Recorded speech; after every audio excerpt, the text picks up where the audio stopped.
সমাজ গঠন করতে হলে এমন এক মানুষের প্রয়োজন, যেই মানুষ হবে ওমরের মতো, যেই মানুষ হবে খালিদ বিন ওয়ালিদের মতো, প্রশ্ন করতে পারেন হুজুর এই মানুষ কোথায় থেকে আমরা পাবো?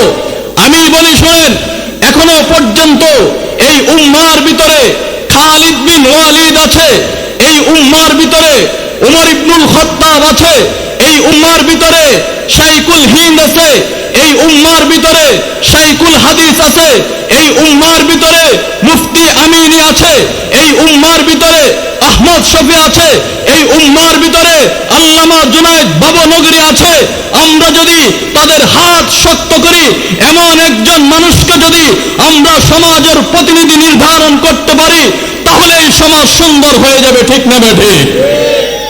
মুহতারাম হাজিরিন, এই কারণে আমাদের দরকার হলো এমন এক প্রতিনিধি নিযুক্ত করা, যেই প্রতিনিধি তাকওয়াবান হবে, যেই প্রতিনিধি চুরি করবে না, টেন্ডারবাজি করবে না, যেই প্রতিনিধির ভিতরে উমরের মতো তাকওয়া থাকবে, যেই প্রতিনিধির ভিতরে আবু বকরের মতো তাকওয়া থাকবে, এমন একজন প্রতিনিধি যদি আমরা নিযুক্ত করতে পারি, তাহলে সমাজ সুন্দর হবে, আমাদের রাষ্ট্র সুন্দর হবে, এই রাষ্ট্র থেকে দুর্নীতি চিরতরে দূর হয়ে যাবে, ঠিক না বেঠে? মুহতারাম হাজিরিন, এই কারণে আমাদেরকে সমাজ পরিবর্তন করতে হবে। আল্লাহ সুবহানাহু ওয়া তাআলা আমাদেরকে সৃষ্টি করার পর আমাদেরকে তাকওয়া অর্জন করার কথা বলেছেন। আল্লাহ তাআলা বলেছেন, তাকওয়া অর্জন করলে তোমাদের জন্য জান্নাত অবধারিত, নির্ধারিত। সমাজের মধ্যে আজকে ভালো কাজের কোনো প্রতিযোগিতা নাই, যত খারাপ কাজ সেইগুলোর প্রতিযোগিতা আজকে সমাজের মধ্যে হচ্ছে। আজকে যদি এখানে মাহফিলের আয়োজন না করে যদি কনসার্ট করা হতো, গানের আয়োজন করা হতো, কোন নায়িকা আনা হতো, কোন শিল্পী আনা হতো, তাহলে এই প্যান্ডেল কেন এরকম দুই প্যান্ডেল করলো, মানুষ জায়গা দেওয়া সম্ভব হতো না, ঠিক না বেঠি? মুহতারাম হাজিরিন, এই কারণে সমাজ আমাদেরকে পরিবর্তন করতে হবে।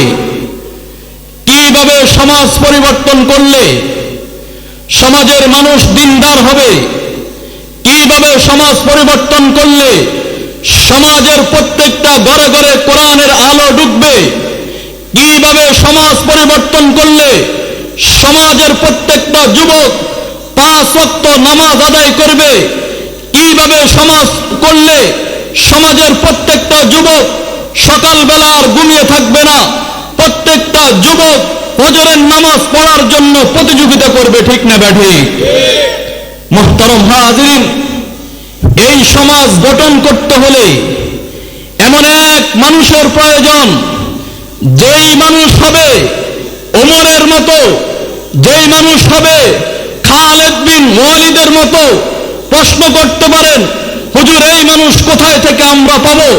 আমি বলি শুনেন, এখনো পর্যন্ত এই উম্মার ভিতরে খালিদ বিন ওয়ালিদ আছে, এই উম্মার ভিতরে উমর ইবনুল খাত্তাব আছে, এই উম্মার ভিতরে শাইখুল হিন্দ আছে, এই উম্মার ভিতরে শাইখুল হাদিস আছে, এই উম্মার ভিতরে মুফতি আমিনী আছে, এই উম্মার ভিতরে আহমদ শফি আছে, এই উম্মার ভিতরে আল্লামা জুনায়েদ বাবনগরী আছে।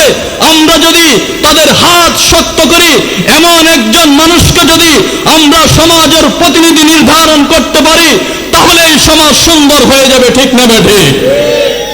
মুহতারাম হাজিরিন, এই কারণে আমাদের দরকার হলো এমন এক প্রতিনিধি নিযুক্ত করা, যেই প্রতিনিধি তাকওয়াবান হবে, যেই প্রতিনিধি চুরি করবে না, টেন্ডারবাজি করবে না, যেই প্রতিনিধির ভিতরে উমরের মতো তাকওয়া থাকবে, যেই প্রতিনিধির ভিতরে আবু বকরের মতো তাকওয়া থাকবে, এমন একজন প্রতিনিধি যদি আমরা নিযুক্ত করতে পারি, তাহলে সমাজ সুন্দর হবে, আমাদের রাষ্ট্র সুন্দর হবে, এই রাষ্ট্র থেকে দুর্নীতি চিরতরে দূর হয়ে যাবে, ঠিক না বেঠি?